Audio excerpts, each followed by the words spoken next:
Good morning mga ka-guys, good morning mga kasari. Friday morning po. Happy si Kuya AJ dahil happy tayong lahat and masagana ang ating pagbebenta. Masagana at nakaprepare na ang ating almusal. Meron tayong ginisang ampalaya. Gisa ba? Ampalaya na giitlogan o itlog nga giampalayahan o gamayng kanon. Wala na ito ang pamahaw guys, pero ang oras is alas 10 na po sa Kabuntagon. Napaday isa, share lang ako. May padinuguan si Kuya Jeric. Ana, so diha lang sa among pamahaw kay na-i-share si Kuya AJ. Wala pa na clear ang among table.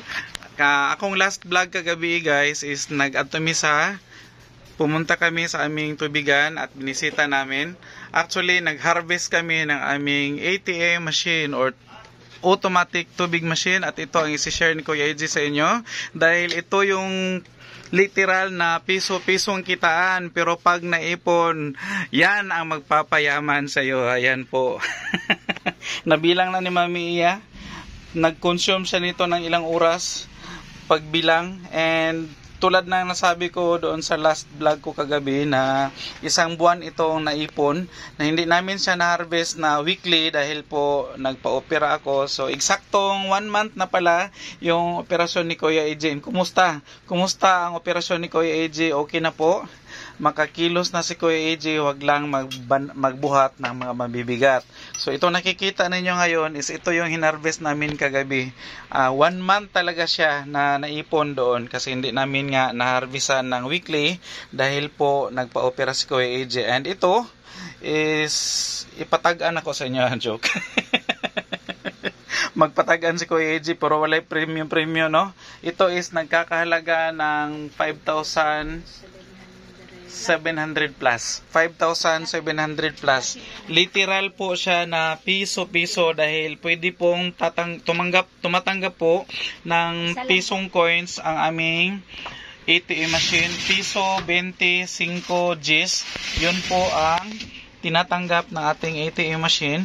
And ang piso mo is sobra na po siya sa 500 ml na bote ang tubig na makuha mo pag maghulog ka ng piso. So kung maghulog ka ng 25 pesos, mapuno po yung isang galon na 20 kilos na galon, yung malaking galon sa purified water is mapuno na po, 25 pesos lang. Purified po ang laman ng ating ATM machine. So safe na safe, hindi po siya galing sa gripo na raw na direct from the source dahil dumaan po siya sa process at dumaan po siya sa ating mga filters, kaya purified po ang tubig na pinoproduce ng ating ATM machine. Ayan po, so ito yung sabi ni Kuya AJ na literal na piso-pisong kitaan pero passive income ito guys dahil hindi na ito nangailangan ng tao doon na maghugas ng galon at saka wala po siyang sasahurang tao. So itong na-harvest namin is kita na talaga ito siya.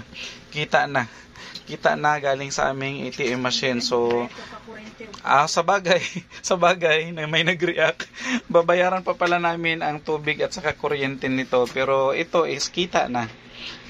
So kuhaan na lang siya ng pambayad ng tubig at saka kuryente. Pero doon sa ating talaga, yung sa ating nagpapa-refill at saka dinideliver is meron ding kita doon. So may may katulong na sa pagbayad ng kuryente, pagbayad ng tubig at saka sahod ng mga tao. At saka kung ano-ano pang mga non-wage benefits na binibigay natin sa ating mga tauhan doon. So yan, isi-share lang ni Kuya AJ. Hindi ito guys hindi ito paghinambog. Gusto lang ni Kuya AJ maka-inspire doon sa mga gusto ring magkaroon ng passive income or gusto mag-ipon na mga papiso-pisong kitaan sa tindahan or anumang negosyo ninyo. Wala talagang guys, imposible kung madiskarte ka at saka marunong kang mag-ipon, makakaipon ka talaga. And yan na lang muna ang share ni Kuya AJ sa inyo guys dahil kakain na ako.